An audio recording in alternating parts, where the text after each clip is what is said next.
Hi, this is Rajesh Sharma. An interesting development గురించి చెప్దామని ఈ వీడియో చేస్తున్నాను. మేబీ అది ఆ దిశగా అడుగులు పడుతున్నాయా లేదా అనేది ఇదమిత్తంగా చెప్పలేం, క్లారిటీతో చెప్పలేం, but things are moving in that direction.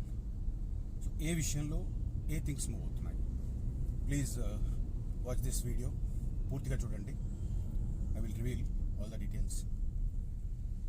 And real estate market చేసేవాళ్ళు చాలామంది చాలాసార్లు ఒక మాట చెప్తూ ఉంటారు, హైదరాబాద్ దేశానికి రెండో రాజధాని కాబోతుంది కాబట్టి హైదరాబాద్ ఇక అద్భుతంగా డెవలప్ అవుతుంది, ఇప్పుడున్న దానికంటే ఇంకా చెప్పాలంటే 2, 3, 4, 5 రెట్లు పెరుగుతుంది అని చెప్తుంటారు.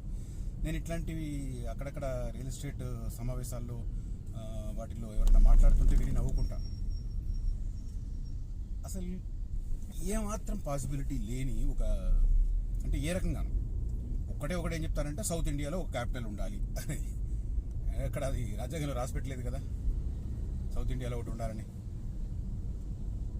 కాకపోతే అదొక తేనె తుట్టే, దాన్ని కదిలిస్తే చాలా చాలా పొలిటికల్ రిపర్కేషన్స్ ఉంటాయి, ప్రకంపనలు ఉంటాయి.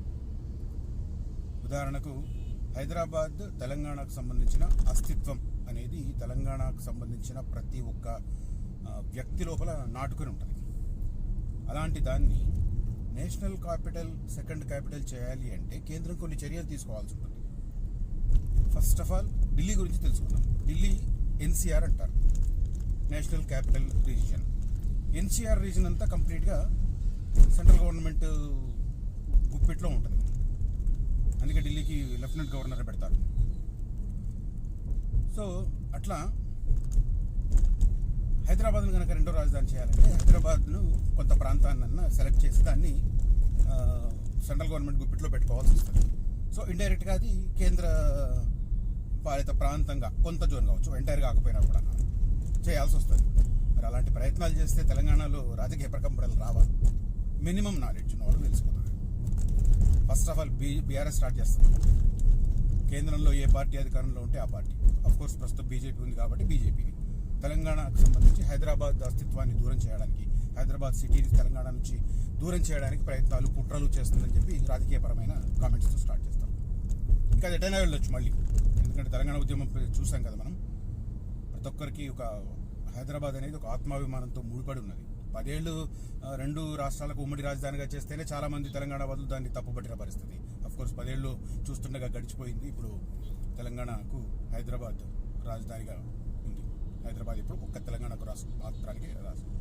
మొన్న ఏదో చంద్రబాబు రేవంత్ రెడ్డి కలిసినప్పుడు ఏదో రకరకాలుగా కొంత ఎక్స్టెండ్ చేయమనో లేకపోతే కొన్ని భవనాలు ఇమ్మనో ఏదో రకరకాల ప్రపోజల్స్ పెట్టారు, కానీ అవేం కాంక్రీట్గా జరగని పరిస్థితి. సో ఈ నేపథ్యంలో Hyderabad second capital of India అనేది మాత్రం నా దృష్టిలో రూల్డ్ అవుట్. అసలు అది పాసిబులే కాదు. అలాంటి తేనెతుట్టను ఎవరు కదిలించే సాహసం చేయరు. దీని పేరు మీద ఎవరైనా రియల్ ఎస్టేట్ వాళ్ళు మీకు చెప్పి కొనిపిద్దామని చెప్పి ఇన్వెస్ట్ చేద్దామని ప్రయత్నం చేస్తే మాత్రం దయచేసి నమ్మకండి. ఏ రకంగా సాధ్యమని అడగండి ఎదురుగా, వాళ్ళు ఏం చెప్పలేరు, నీళ్ళు నమ్ముతారు. సో అది పక్కన పెడితే ఇప్పుడు లేటెస్ట్ డెవలప్మెంట్ నేను ఏం చేద్దాం అనుకుంటాను, ఇవాళ వీడియో ఉద్దేశం చెప్తున్నాను. ప్రధానంగా వరంగల్కు సంబంధించి కొన్ని లేటెస్ట్ డెవలప్మెంట్స్ ప్రకటించారు. అవి సిమిలర్ టు హైదరాబాద్ కనిపిస్తున్నాయి. ఫస్ట్ ఆఫ్ ఆల్ చెప్పుకోవాల్సింది రింగ్ రోడ్. హైదరాబాద్కు మనకు ఇన్నర్ రింగ్ రోడ్ ఉంది. అందరికీ చాలామందికి తెలుసో లేదో తెలీదు. మనకి ఇక్కడ ప్యాట్ని నుంచి స్టార్ట్ అయ్యి రౌండ్గా ఉంటుంది కదా, ప్యాట్ని హబ్సిగూడ నుంచి Uppal ring road, LB Nagar ring road, అలా వెళ్ళి డిఆర్డిఓ నుంచి చంద్రాయనగుట్ట, చంద్రాయగుట్ట, రామ్గర్ నుంచి మళ్ళీ అత్తాపూర్, రాజేంద్ర నగర్, అత్తాపూర్, తర్వాత మెహదీపట్నం నుంచి మాసప్ ట్యాంక్, అట్లా మాసప్ ట్యాంక్ బ్రిడ్జ్ నుంచి రోడ్ నెంబర్ 1 నుంచి పంజాగుట్ట మీదుగా మళ్ళీ బేగంపేట్, ప్యాట్నీ వరకు వచ్చేది. దీన్ని ఇన్నర్ రింగ్ రోడ్ అంటారు హైదరాబాద్కి సంబంధించి.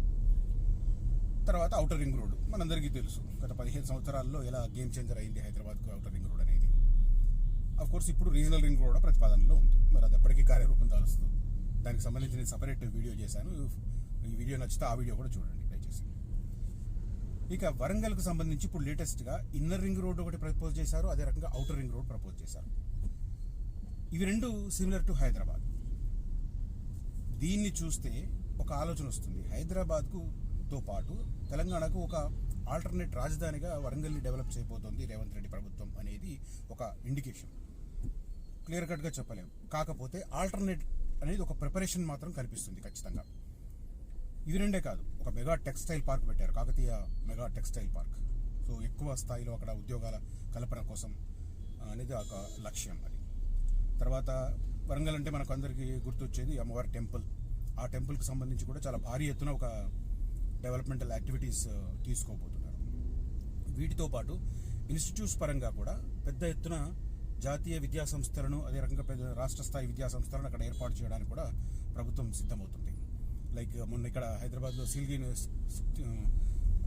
యూనివర్సిటీ ఏదైతే ఫౌండేషన్ స్టోన్ వేశారో అదే రకంగా వరంగల్లో కూడా ఒక ప్రపోజ్ చేస్తున్న పరిస్థితి. సో ఇవన్నీ డెవలప్మెంట్స్ చూస్తే వరంగల్ని ఒక ఆల్టర్నేట్ రాజధానిగా రాష్ట్ర ప్రభుత్వం చేసే అవకాశాలు కనిపిస్తున్నాయి. ఆ దిశగా అడుగులు కూడా పడుతున్నాయి. హైదరాబాద్ తర్వాత తెలంగాణలో ఏది పెద్ద సిటీ అని అంటే మనందరికీ తెలుసు, అందరం టక్కన వరంగల్ చెప్తాం. దానికి ఉన్న ఘన చరిత్ర కావచ్చు, అదే రకంగా ట్రై సిటీస్ 3 కలిపి హన్మకొండ, వరంగల్, అదే రకంగా కాజీపేట కలిసి ఉండడం, విశాలంగా ఉండడం, ఒక రైల్వే పరంగా ఒక నార్త్కు సౌత్కు ఒక కారిడార్. అది నార్థర్న్ రైల్వే, సదర్న్ రైల్వేకి అటు విజయవాడ నుంచి వచ్చినా లేదు ఇటు హైదరాబాద్ నుంచి పోయినా కూడా అది ఒక కీలకమైన జంక్షన్ కాజీపేట. రైల్వే పరంగా ఆల్రెడీ ఫుల్ ఎస్టాబ్లిష్డ్. ఇప్పుడు రైల్వే కోచ్ ఫ్యాక్టరీకి సంబంధించి కూడా పెద్ద ఎత్తున కసరత్తు జరుగుతున్న పరిస్థితి. అంటే సెంట్రల్ గవర్నమెంట్ యాక్టివిటీస్ అలా ఉండగా స్టేట్ గవర్నమెంట్ కూడా ఇప్పుడు inner road, outer ring road వరంగల్కి ప్రతిపాదించడం అనేది వరంగల్ ఏరియాకి సంబంధించిన రియల్ ఎస్టేట్కి ఒక మోస్ట్ ఇంపార్టెంట్ థింగ్. ఇంకోటి, గత ప్రభుత్వం కూడా ఏం చేసిందంటే హైదరాబాద్ నుంచి వరంగల్ దాకా ఒక ఇండస్ట్రియల్ కారిడార్గా గతంలో అనౌన్స్ చేసింది. దానివల్లనే మనకు యాదగిరిగుట్ట, ఆలేరు ఆ ఏరియాలో రియల్ ఎస్టేట్ కొద్దిగా భూమి వచ్చిన పరిస్థితి, బిట్వీన్ బీబీ నగర్, ఎయిమ్స్ నుంచి జనగామ దాకా. సో వరంగల్ కనుక ఇప్పుడు ఆ రకంగా inner ring road, outer ring road అవన్నీ ప్రపోజ్ చేసి వాటికి సంబంధించిన యాక్టివిటీస్ కనుక టేకప్ చేస్తే జనగామ నుంచి వరంగల్ వరకు కూడా డెవలప్మెంటల్ యాక్టివిటీస్ పెద్ద ఎత్తున వస్తాయి. సో ఒకటి, హైదరాబాద్ వరంగల్ కనెక్టివిటీ బాగా పెరుగుతుంది. ఆల్టర్నేట్ ప్యారలల్ సిటీగా వరంగల్ డెవలప్ అవుతుంది హైదరాబాద్కు. సో ఇవన్నీ దృష్టిలో చూస్తే తెలంగాణలో ఉన్న మిగిలిన సిటీస్తో పోలిస్తే నిజామాబాద్, కరీంనగర్, మహబూబ్ నగర్, అదే రకంగా ఖమ్మం, నల్గొండ వీటితో పోలిస్తే Warangal will be the next destination in Telangana అని చెప్పొచ్చు. ఈ లేటెస్ట్ డెవలప్మెంటల్ యాక్టివిటీస్ నిన్న అక్కడ స్టేట్ మినిస్టర్ ఏదైతే ప్రకటనలు చేస్తున్నారో వాటిని ఆధారంగా చూస్తే ఆ రకంగా అడుగులు పడుతున్నాయి. దానికి సంబంధించి మన గ్రౌండ్ లెవెల్లో కూడా కొంత యాక్టివిటీ కనిపిస్తుంది. సో తెలంగాణలో సెకండ్ క్యాపిటల్ అవుతుందా లేదా అన్న అంశాన్ని పక్కన పెడితే అవ్వచ్చు, పాసిబిలిటీస్ ఉన్నాయి because of all these things. ఎందుకంటే మనకు మహారాష్ట్రకు 2 రాజధానులు ఉన్నాయి. ముంబైతో పాటు నాగ్పూర్ కూడా అక్కడ ఒక శాసనసభ సెషన్స్ నిర్వహించడం, ఇట్లాంటి కొన్ని యాక్టివిటీస్ ప్యారల్గా చేస్తుంటారు. సో అట్లాంటి ప్రయత్నం ఆంధ్రప్రదేశ్లో వికటించింది అనుకోండి, అది వేరే విషయం. బట్ తెలంగాణలో వరంగల్ని ఒక ఆల్టర్నేట్ సెంటర్గా చేయాలనుకుంటే మాత్రం మంచి ఈక్వేషన్స్, మంచి పాసిబిలిటీస్, కనెక్టివిటీస్, అదే రకంగా అన్ని రకాలుగా చూస్తే స్కోప్ అయితే క్లియర్ కట్గా కనిపిస్తున్న పరిస్థితి. సో ఇవాళ డెవలప్మెంట్స్ అవి చూసి ఓవరాల్గా గ్రౌండ్ రిపోర్ట్ ఒకసారి లోకల్ వాళ్ళతో తెలుసుకున్న తర్వాత నాకు ఈ వీడియో చేయాలనిపించింది.